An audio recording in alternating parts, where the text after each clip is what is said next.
আসসালামু আলাইকুম। আজকে আপনাদের দেখাবো ফিল্টার করা সম্পূর্ণ প্রসেস। তো আগের দিন যে ফিল্টার তৈরি করছিলাম নিজের হাতে পাইপ দিয়ে কেটে কেটে 4 ইঞ্চি, তো সেগুলো সুন্দর মতো ট্যাঙ্কির চারিপাশের 4টে ব্যান্ড ধুয়ে অ্যাকুরেটভাবে মাপ নিয়ে পরে এই ফিল্টারগুলো কেটে নিতে হবে মাপ অনুযায়ী। তো আমি সেগুলো কেটে নিচ্ছি। তো আমার কাটা শেষ। এই যে 4 ইঞ্চি ব্যান্ড চারিপাশে লাগায় পুরো কমপ্লিট করে 1 ইঞ্চি পাইপ ট্যাঙ্কির জামনাটের সাথে লাগাইতে হবে। তো লাগাই ছিদ্র করে এবার আমরা নেট দিয়ে দেবো। প্রথম মতো সুন্দর করে নেট দিয়ে চারিপাশে যাতে কোনো, যেহেতু আমাদের পাথর নাই এই জন্য আমরা খ ব্যবহার করব, যাতে খগুলো ফিল্টারের ভিতরে যাতে না ঢোকে, সেজন্য আমরা 2 পর্দা করে নেট কেটে নিব ট্যাঙ্কির মাপ দিয়ে। তবে ট্যাঙ্কির মাপ ছাড়া একটু বেশি কাটতে হবে যাতে চারি সাইডগুলো কভার করে সুন্দরভাবে। তো আমার কাটা শেষ। এবার এর ভিতরে আমরা খ দেব, যেহেতু আমাদের পাথর পাই নাই 1 ইঞ্চি পাথর, তো আমরা খ দিয়ে নিচ্ছি। তো খ দেওয়া শেষ। এর ওপরে আবার আমরা নেট দিব। তো এর উপরে আবারও আমরা 2 পর্দা নেট দিয়ে সিলেকশন যে বালি, সেই বালিটা সম্পূর্ণ ভরাট করব। তো সেটাও কমপ্লিট। তার উপরে আবার আমরা নেট দিচ্ছি ডাবল করে। তো এই ডাবল করে দেওয়ার পরে এবার দিব আমরা গাঁথনির যে বালুটা, সেই বালুটা। তো এইটা সুন্দর মতো দেওয়া শেষ।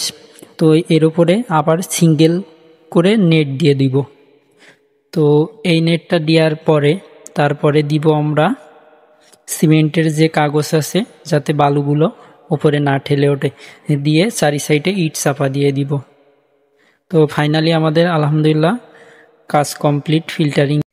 এই ফিল্টারগুলো করতে 3 বস্তা খোয়া লাগবে, 3 বস্তা সিলেকশন বালু, 3 বস্তা গাঁথনির বালু, আর 40 ফুট নেট লাগবে, আর 4 ইঞ্চি পাইপের 10 ফুট ফিল্টার লাগবে।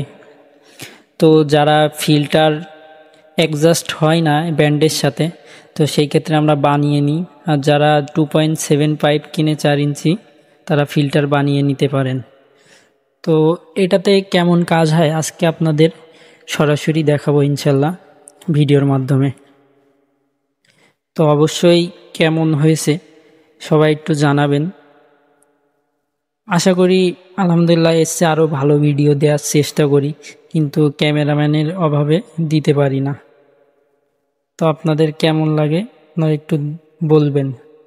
তো পানি এই যে আলহামদুলিল্লাহ আমাদের কমপ্লিট ফিল্টারিং হয়ে আসতেছে, এই যে দেখেন। এবার আপনাদের দেখাবো যে আয়রন পানি কতটুকু মুক্ত হয়েছে। তো এটা মোটরের আগের যে পানি তুলে রাখছিলাম সেইটা। তো এইটাতে পেয়ারার পাতা নিয়ে ওর ভিতরে সুন্দর মতো ঘষা দিলে, পেয়ারার পাতা, জালি পাতা, দেখেন এটাতে কি পরিমাণে আয়রন। পানির কালার দেখছেন কেমন কালচে ধরনের হয়ে গেছে। তো এবার আমরা যে ট্যাঙ্কি ফিল্টার করছি সেই পানিটা নিব, নিয়ে আবারও সেমভাবে যে জালি পাতা পেয়ারার সেটাই করব। তো এটাতে কি পরিমাণ দেখা যাচ্ছে দেখেন, পেয়ারার যে জালি পাতা এটা দেওয়ার পরে আয়রন আছে সামান্য সীমিত, খুব বেশি আকারের না।